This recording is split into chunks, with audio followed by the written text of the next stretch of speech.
Pemirsa, sebelumnya Polda Jawa Barat menetapkan pimpinan FPI Rizik Syihab sebagai tersangka dalam kasus dugaan penodaan Pancasila. Sebelum penetapan ini, polisi sempat memanggil Rizik 1 kali dan melakukan gelar perkara hingga 3 kali. Polda Jawa Barat menetapkan pimpinan FPI Rizik Syihab sebagai tersangka dalam kasus dugaan penodaan Pancasila. Sebelum penetapan ini, polisi sempat memanggil Rizik 1 kali dan melakukan gelar perkara hingga 3 kali. Awalnya Rizik dilaporkan oleh Ketua Partai Nasional Indonesia Marhainisme, Sukmawati Soekarno Putri, karena dianggap telah melecehkan Pancasila saat tablik akbar FPI. Sebanyak 18 saksi sudah dimintai keterangannya, termasuk Rizik dan Sukmawati. Pihak Mabes Polri melimpahkan kasus dugaan pelecehan Pancasila ini kepada Polda Jawa Barat, karena kejadian ini berada di wilayah Jawa Barat. Rizik sempat datang ke Polda Jawa Barat untuk dimintai keterangannya sebagai saksi pada 12 Januari 2017. Polda Jabar mengerahkan 800 personel untuk pengamanan. Setelah 3 kali melakukan gelar perkara dengan menganalisis dan mengevaluasi proses penyidikan, Senin 30 Januari 2017, Polda Jabar menetapkan Rizik sebagai tersangka. Rizik disangkakan melanggar pasal 156A KUHP tentang penodaan terhadap lambang negara dan pasal 320 KUHP tentang pencemaran terhadap orang yang sudah meninggal. Kasus dugaan penodaan lambang negara yang menjerat pimpinan Front Pembela Islam Rizik Syihab masih dalam proses hukum. Setelah ditetapkan tersangka awal tahun ini, berkas perkara Rizik Syihab sudah memasuki tahap 1. Informasi selengkapnya segera disampaikan Nadine Utomo yang melaporkan langsung dari Bandung, Jawa Barat. Nadine, kapan sidang Rizik Syihab akan digelar? Ya, ada jadwal sidang kasus dugaan penodaan lambang negara dengan tersangka Rizik Syihab ini berada di tangan Kejaksaan Tinggi Jawa Barat, tepatnya penyidik atau maksud kami jaksa penuntut umum yang kini sedang mengevaluasi berkas perkara. Sebelumnya pihak Ditreskrimum Polda Jawa Barat telah menyerahkan berkas perkara kepada Kejati Jawa Barat atau penyelesaian tahap pertama pada hari Senin lalu. Nantinya setelah tuntas mengevaluasi, jaksa menetapkan apakah berkas perkara yang diserahkan Ditreskrimum Polda Jawa Barat sudah lengkap atau berstatus P21 atau belum lengkap, sehingga harus dikembalikan lagi kepada pihak kepolisian. Dan nantinya akan dilanjutkan dengan tahap kedua, yaitu pelimpahan tersangka maupun barang bukti. Penyelesaian tahap pertama kasus dugaan penodaan agama ini membutuhkan proses berbulan-bulan. Jika dilihat dari jadwal terakhir pemeriksaan Rizik Syihab, yaitu pada tanggal 13 Februari 2017, pihak Ditreskrimum Polda Jawa Barat membutuhkan waktu 5 bulan untuk melengkapi berkas perkara atau penyelesaian tahap pertama. Ade. Ya, Nadine, lalu bagaimana kronologis kasus dugaan penodaan lambang negara yang diduga dilakukan oleh Rizik Syihab ini? Ya, kasus ini berawal dari pengaduan dari Sukmawati Soekarno Putri pada tanggal 27 Oktober 2016. Sukmawati sebagai Ketua Partai Nasional Indonesia atau PNI Marhainisme mengadukan kepada Barreskrim Polri atas video pidato dari Rizik Syihab yang diunggah di YouTube. Dan video ini dianggap oleh pengadu atau pelapor ini memiliki dugaan penodaan lambang dasar negara atau Pancasila. Kemudian kasus dipindah tangankan pada 22 November 2016 oleh pihak Polri kepada Kepolisian Jawa Barat atas asas locus delicti atau hukum pidana yang dilihat dari segi lokasi terjadinya perbuatan pidana. Asas ini mengacu pada video pidato Rizik Syihab yang memiliki latar belakang atau berlokasi di Gedung Sate yang terletak di ibu kota Jawa Barat, yaitu kota Bandung. Rizik Syihab lalu diperiksa untuk pertama kalinya pada 12 Januari 2017 di Polda Jawa Barat. Ia diperiksa selama 6,5 jam dengan ditanyai 22 pertanyaan. Polda Jawa Barat kemudian melakukan gelar perkara kedua pada 23 Januari 2017 setelah memeriksa 15 saksi. Dalam gelar kasus pertama, pihak kepolisian melakukan analisis dan evaluasi proses penyidikan kasus. Kemudian pada tanggal 30 Januari 2017, Rizik Syihab dinyatakan sebagai tersangka kasus dugaan penodaan lambang negara oleh Polda Jawa Barat. Ia diduga melanggar pasal 154A KUHP tentang penodaan lambang negara dan pasal 320 KUHP tentang pencemaran orang yang sudah meninggal. Lalu pada tanggal 1 dan 13 Februari 2017, Rizik Syihab kembali diperiksa Polda Jawa Barat. Hasil penetapan evaluasi berkas perkara oleh JPU ini menjadi titik penentu apakah proses hukum dari Rizik Syihab ini akan berlanjut kepada tahap kedua atau penyerahan tersangka dan barang bukti atau masih akan dikembalikan lagi kepada kepolisian atau masih berstatus P18. Ade. Ya, Nadine, kita bicara tersangka yang lain yaitu tersangka dugaan pelanggaran Undang-Undang ITE yaitu Buniani. Apakah betul akan segera disidangkan di Pengadilan Negeri Bandung? Lalu kapan sidang akan digelar? Ya Ade, menurut data dari Kepala Kejaksaan Tinggi Jawa Barat, ini jadwal sidang dari kasus dugaan penodaan atau pelanggaran Undang-Undang Informasi dan Transaksi Elektronik atau ITE dengan tersangka Buniani akan digelar sebentar lagi. Dan ini juga merupakan sidang pertama Buniani yang rencananya akan digelar di Pengadilan Negeri Bandung sesuai usulan jaksa dari Mahkamah Agung. Sementara itu, pihak Kejati Jawa Barat menyatakan penetapan jadwal sidang Buniani masih menunggu penyempurnaan surat dakwaan. Tahap kedua ini merupakan tahap kedua, yaitu proses pelimpahan tersangka dan barang bukti. Sedangkan tahap pertama atau berkas perkara Buniani dinyatakan lengkap oleh Kejati Jawa Barat pada awal April lalu. Meski Kejati sempat 2 kali mengembalikan berkas kepada Polda Metro Jaya karena berkas dianggap belum lengkap. Proses hukum Buniani di Kejaksaan Tinggi Jawa Barat merupakan pelimpahan tahap kedua yang dilakukan oleh Polda Metro Jaya pada awal April lalu, mengingat domisili Buniani di Depok termasuk ke dalam wilayah Kejaksaan Tinggi Jawa Barat. Pelimpahan dilakukan setelah penyidik menyerahkan barang bukti kepada jaksa yang berarti berkas lengkap atau P21. Buniani ditetapkan sebagai tersangka sejak November 2016 yang dilaporkan oleh sejumlah pihak lantaran mengunggah penggalan video pidato Basuki Cahayapurnama atau Ahok di Kepulauan Seribu pada September 2016. Buniani dijerat pasal 28 ayat 2, Jungto pasal 45 ayat 2, Undang-Undang Informasi Transaksi Elektronik atau ITE tentang penyebaran informasi yang ditujukan untuk menimbulkan rasa kebencian atau permusuhan berdasarkan SARA. Ade. Baik, Nadine Utomo, terima kasih melaporkan langsung dari Bandung, Jawa Barat. Pemirsa, sehari usai vonis Ahok, simpatisannya mulai menggalang dukungan penangguhan penahanan Ahok. Hingga Rabu siang ini terkumpul 600-an fotokopi KTP dukungan penangguhan penahanan Ahok. Uniknya mereka yang mengumpulkan KTP juga datang dari luar Jakarta. Sejumlah warga kembali menggelar aksi pengumpulan kartu tanda penduduk atau KTP untuk menangguhkan penahanan gubernur nonaktif Basuki Cahayapurnama alias Ahok. Selain memberikan KTP, warga juga membubuhkan tanda tangan mereka. Tak hanya dari Jakarta, sejumlah warga dari luar Jakarta pun ramai-ramai mendaftarkan KTP mereka. Bahkan, ide pengumpulan KTP ini berasal dari warga Bekasi yang merasa Ahok tidak perlu ditahan. Jangka waktu sekitar 3 jam pengumpulan KTP ini telah terkumpul 600 lebih KTP. Dan ternyata inisiatornya adalah seorang warga Bekasi.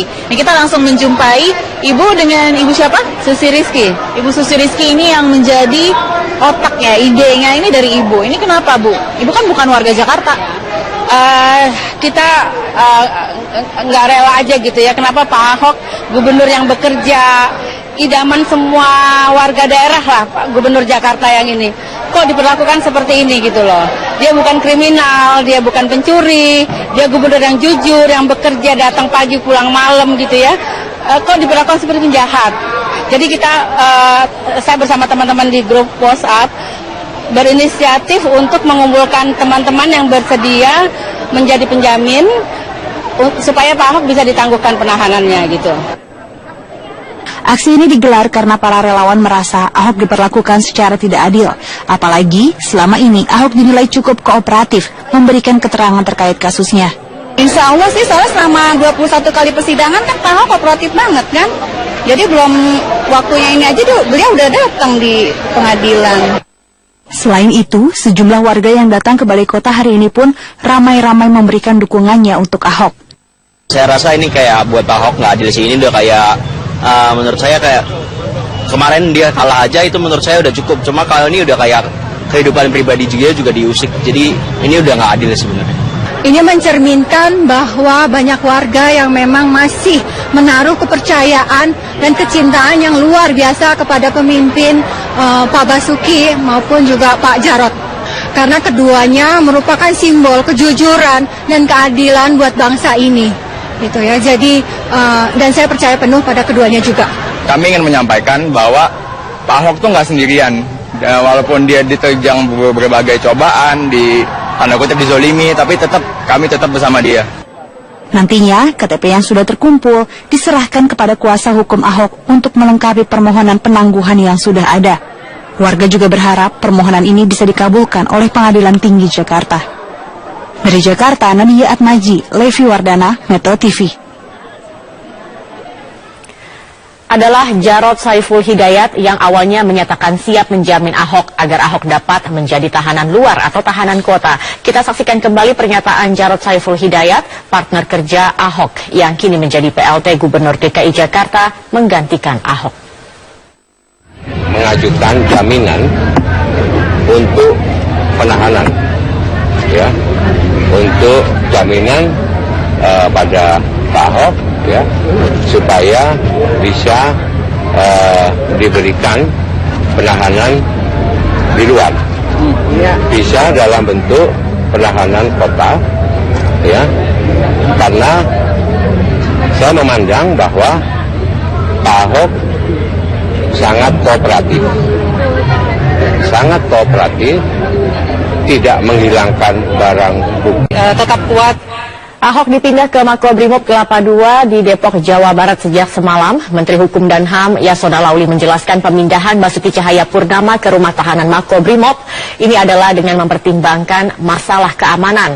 Menteri Yasona Lauli menjamin tidak ada perlakuan khusus terhadap Gubernur DKI Jakarta nonaktif ini terkait pemindahan Ahok ke Makobrimob. Menurut Yasona, pemindahan Ahok dari Rutan Cipinang, Jakarta Timur ke Rutan Makobrimob Depok tidak melanggar aturan. Apalagi kondisi Rutan Cipinang sendiri sudah melebihi kapasitas karena penghuninya sudah sebanyak 3.733 orang. Terkait masalah keamanan, Yasona mengatakan aksi massa di depan Rutan Cipinang menjadi faktor yang paling dipertimbangkan sebab aksi itu sempat berpotensi mengganggu laju lalu lintas. Alasan keamanan. Di dalam itu juga ada teroris. Napiter. Ada juga yang setelah data kita lihat, ada juga yang nggak memilih Ahok. Banyak. Dan itu sudah over kapasitas 3.733 orang. Jadi kan itu sangat nggak bisa kita lihat kalau digabung dengan ini yang mana. Maka atas pertimbangan keamanan dan juga potensi mengganggu keamanan lalu lintas di depannya karena banyak yang demo, itu kan jalan arteri. Dan untuk mengetahui perkembangan terkini dari penahanan Ahok di Makobrimob, saat ini kami sudah bergabung bersama rekan kami Bram Herlambang. Bram, bagaimana situasi terkini di sana? Apakah masih ada massa yang berkumpul di sana? Ya, Zakia, hingga sore ini massa pendukung Basuki Cahayapurnama masih berkumpul dan terus berdatangan di depan Makobrimob Kelapa II Depok. Dan dijadwalkan memang lokasi ini menjadi lokasi titik kumpul para pendukung Basuki Cahayapurnama untuk nantinya konvoi menggunakan bus dari kawasan Depok menuju kawasan Tugu Proklamasi Jakarta, karena dijadwalkan nanti malam akan dilaksanakan aksi maupun doa bersama dari para pendukung Basuki Cahayapurnama dari seluruh kawasan Jabodetabek di kawasan Tugu Proklamasi pada sekitar pukul 19 waktu Indonesia Barat. Sementara untuk pengamanan, memang sejak pagi pihak kepolisian terus meningkatkan pengamanan di kawasan gerbang Makobrimob Kelapa II Depok ini, dan tadi beberapa kali kami melihat pihak kepolisian sempat membubarkan adanya titik-titik kumpul massa yang melakukan orasi dengan pengeras suara. Tapi meski demikian, hingga sore hari ini kami masih melihat semangat dari para pendukung Basuki Cahayapurnama menyuarakan aspirasi dan juga memberikan dukungan kepada Basuki Cahayapurnama. Dan sebenarnya Zakia, sejak tadi siang juga banyak sekali karangan bunga yang berdatangan ke Makobrimob, tetapi polisi tidak memperbolehkan pemasangan karangan bunga di kawasan gerbang Makobrimob ini, dan menyerukan kepada para pembawa bunga ini untuk menempatkan bunga-bunga ini yang diantarkan ini ke SD Tugu yang berada di sekitar lokasi Makobrimob ini sendiri. Zakia. Bram, kemudian sejauh ini dari pengamatan Anda di sana, sudah adakah keluarga ataupun juga tokoh publik yang datang untuk menjenguk Ahok? Baik, sejauh ini Zakia, kami memang belum melihat adanya tokoh ataupun yang hadir ke sini untuk menjenguk Basuki Cahayapurnama, tetapi tadi sekitar pukul 14 waktu Indonesia Barat kami melihat mobil dari Wakapolri, yaitu Komjen Pol Safruddin, yang melintas dan masuk ke kawasan Makobrimob, tetapi kami tidak dapat memastikan apakah yang bersangkutan ini ada di dalam mobil atau tidak. Tetapi berdasarkan informasi dari pihak kuasa hukum Basuki Cahayapurnama, yaitu Teguh Samudra, yang kami konfirmasi melalui pesan singkat, mengatakan hari ini pihak keluarga Basuki Cahayapurnama ini datang dan sudah menemui Basuki Cahayapurnama pada tadi siang. Tetapi hingga saat ini kami juga belum melihat adanya keluarga ataupun mobil pribadi milik keluarga Basuki Cahayapurnama melintas di depan kawasan ini. Dan dijadwalkan memang saat ini ataupun hari ini pihak kuasa hukum Basuki Cahayapurnama sudah mengajukan permintaan banding kepada Pengadilan Negeri Jakarta Utara atas nama terdakwa Basuki Cahayapurnama. Demikian, Zakia. Baik, Bram Herlambang, terima kasih. Pemirsa, simpati masih terus mengalir untuk Basuki Cahayapurnama yang divonis 2 tahun penjara. Pagi tadi ribuan orang memadati Balai Kota DKI Jakarta larut dalam lagu-lagu nasional yang mereka nyanyikan bersama dipimpin musisi Adi MS.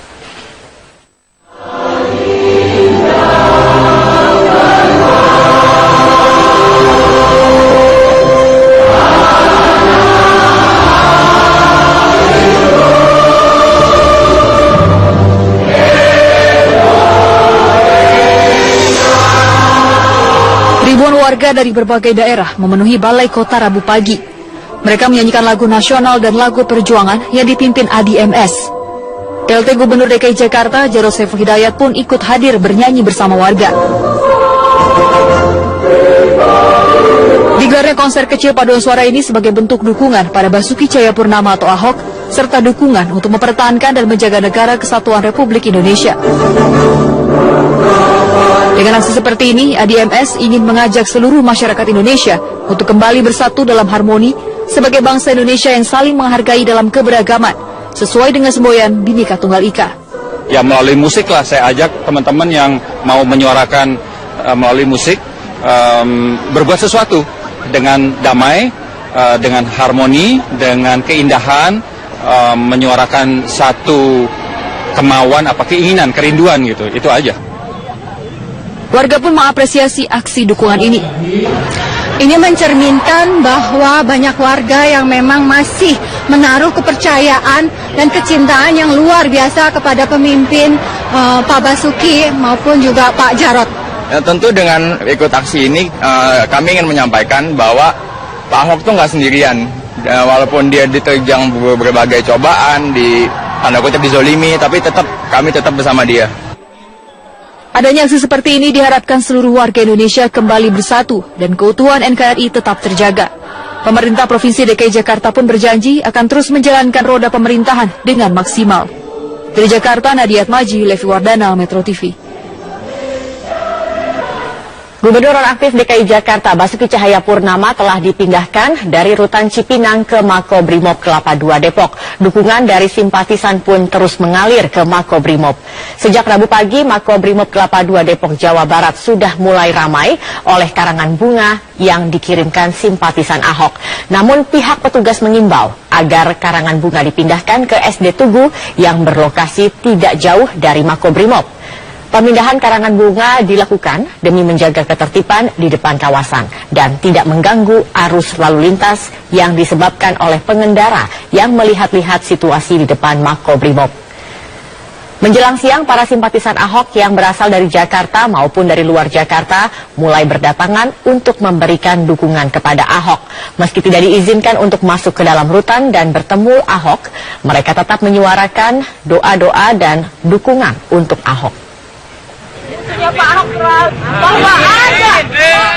Mawar putih sebagai dan bunga buke sebagai lambang harapan. Kita juga bawa tulisan-tulisan yang menyatakan perasaan kami saat ini. Ya. Kalau bisa bertemu dengan Pak Ahok, apa yang akan disampaikan?